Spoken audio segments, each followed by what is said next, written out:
and welcome to Improbable Things. I'm J. Grace Pennington, and this is my podcast where I share 6 improbable thoughts before breakfast, which consists of 6 thoughts about reading, writing, or some form of storytelling. And my voice is a little bit off today because of allergies yet again, but at least I think it's understandable enough so I can push forward with my 6 things for today.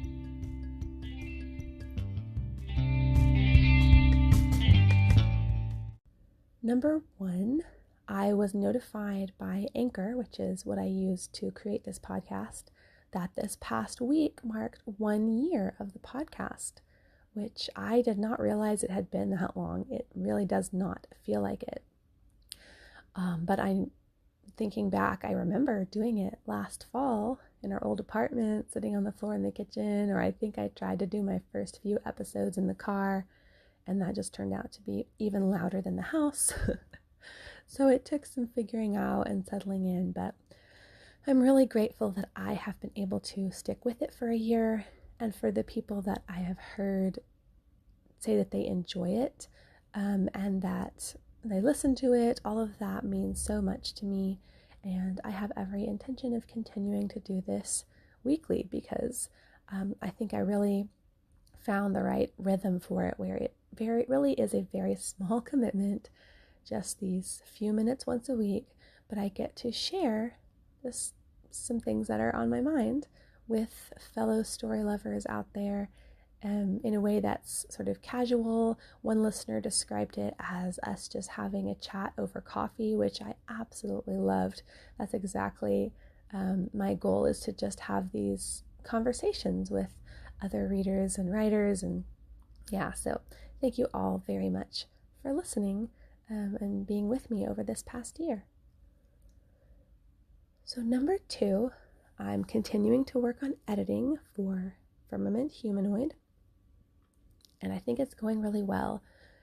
A couple days ago, I finished the part of the process where I mark up the printed manuscript with a red pencil, and it definitely drove home how much work this rewrite is going to be, because for the last few chapters of marking it, all I was doing was just writing giant X's over the pages, because pretty much everything in the last few chapters is going to completely go and be changed into something new. And I feel confident in it, and I feel like it's really coming together, and it's going to be so much better, but it still is going to be a lot of work. I don't think I've done a rewrite that is this extensive since my first book. So on Radialloy, the first book in the Firmament series, I did have to go back and change major plot points, backstory things. I added in 2 characters. So that was a ton of work. In that one, I also completely changed the ending and the climax and the last few chapters. So this is not quite that extensive. I'm not having to change a ton of things throughout it. There will be some, but it is really mostly just the last little bit, like maybe the last quarter of the book. But that still is pretty major. So going to be a lot of work, but I think it's going to work out really well. Number 3, I thought I'd give just a little update.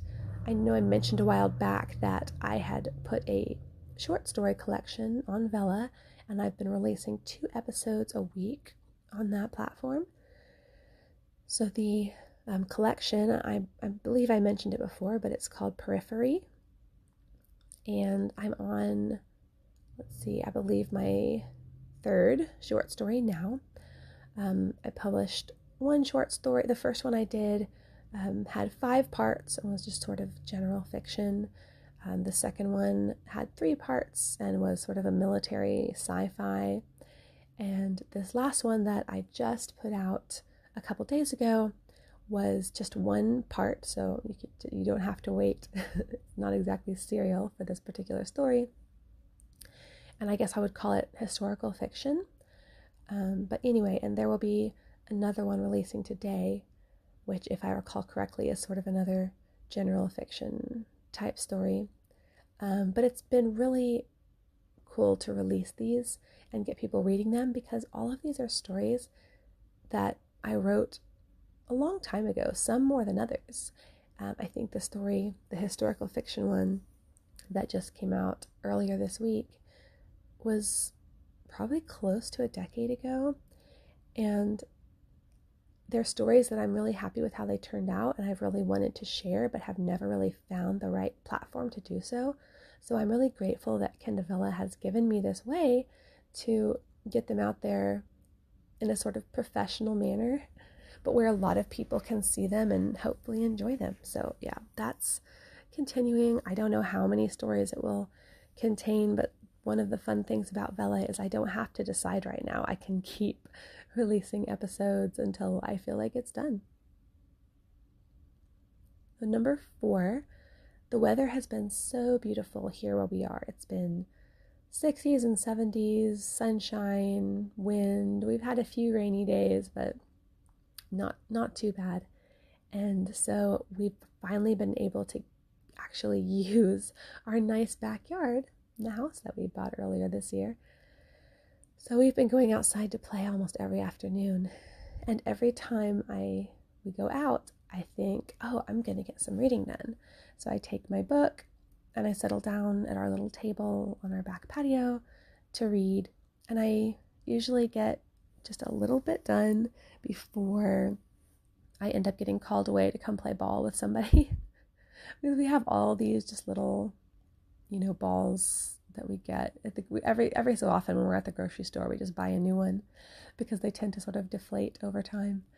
And so we have a bunch of them, and the girls just love playing with them. And I'll be like in the middle of a chapter and then hear my 2-year-old going, "Can you come play basketball with me, Mommy?" Which they don't know what basketball is. They just want to throw the ball back and forth and kick it around. So I can't really resist that because, for one thing, it's good exercise for me to get up and move around in the sunshine, but also I know that they will not always be wanting me to come play basketball with them, and there will be plenty of time later to read. So reading outside, as much as nice as it sounds, it hasn't quite been materializing, but that's totally okay because, like I said, there will be time later.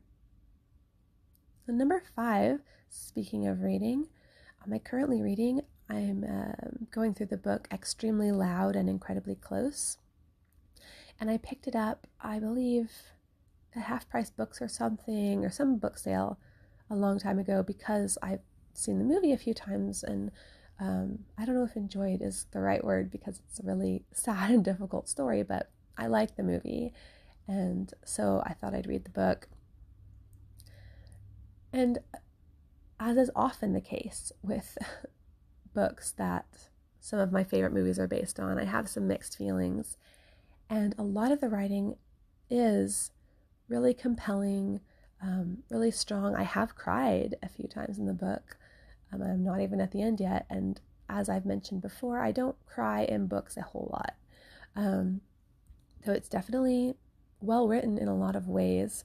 There's some sort of modern style aspects that I don't care for, with the punctuation, and it's very stylized in some ways, which some good, some bad, whatever. It is what it is. However, what I really am not liking about it is just the content. I mean, there is some language, not like a ton, but there's a good bit, strong language, and then just mention, it's about a 9-year-old boy, and yet there's so many mentions of adult things, a lot of them actually from him, and it just makes me uncomfortable. And I understand, this is a part of it. I understand because this is a very troubled little boy, and very unusual boy, and that's partly the point of the story. So to a certain extent, I wouldn't understand. But then also just the whole vibe of it when it comes to those things. And also, it's not all him. It'll get into other people's perspectives, and those also have been a bit adult or even a bit graphic for me. Again, nothing absolutely horrible, but just makes me uncomfortable, and partly because it just is so unnecessary. Like I said, it's a very compelling story, very interesting overall, And when I come upon something like that, like a little boy cussing, or this reminiscence from his grandparents, and they're talking about, like, marriage things in letters that they're writing to him or something, it just comes across so distracting to me, because it makes me so uncomfortable, and it's so unnecessary. Like, in my opinion, I do think there is a place for more adult subject matter, and within reason. But to me, most of those kinds of things in this particular book just distract from what the real beauty and the real power of the story is.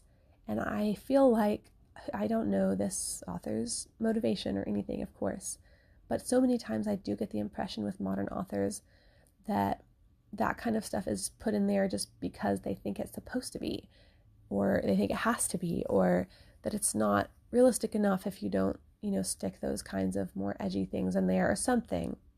And I just don't think that's true.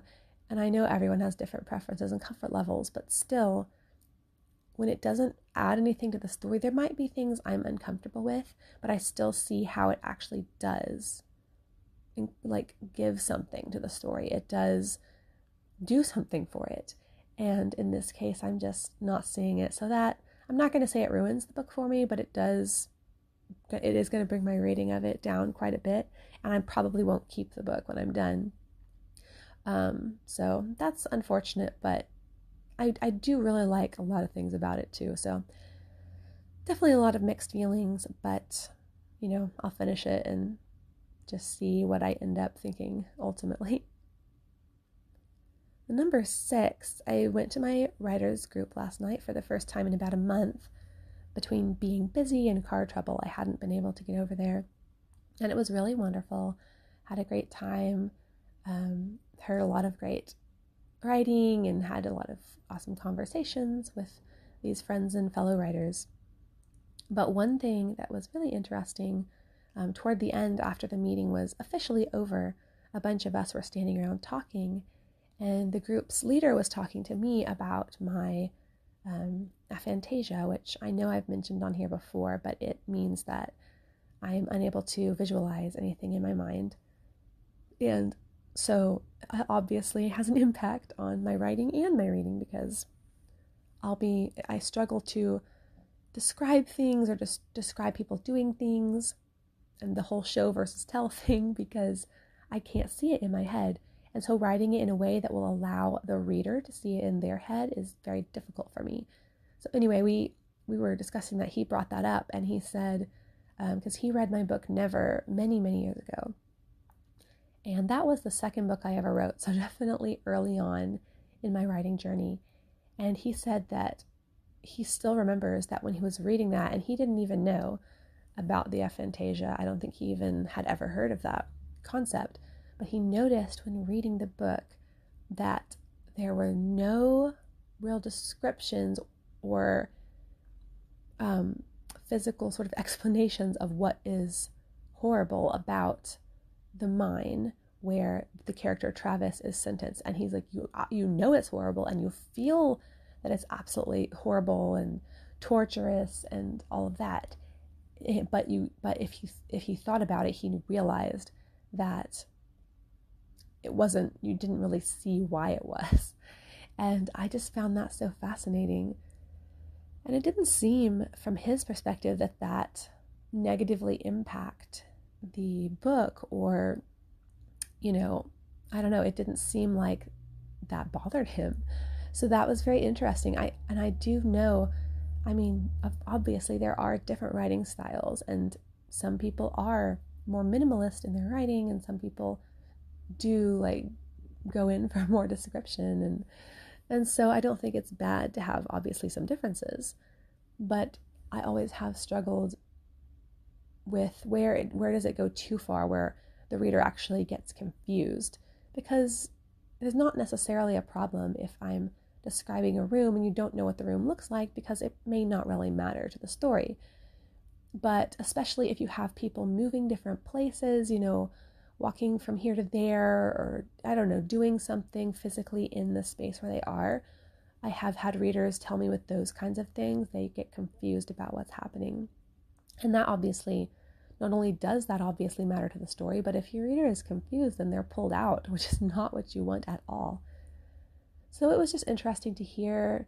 And honestly, I haven't had that complaint about Never. So maybe in that book, I did manage to pull it off without, having the negative aspects of being unable to describe things. But I would also be interested to compare, or to have someone that can actually visualize things look at my older writing and my newer writing over the past decade and tell me, have I actually improved in being able to describe things, or am I still not really doing it? Because I really can't tell. And I do make sure to ask about that when I'm running stories by beta readers. And my husband can visualize things very well, so he'll often tell me that he's confused about where people are in a space or what's going on. And so I'm able to kind of fix that and check it with him again. So I know for sure that that helps.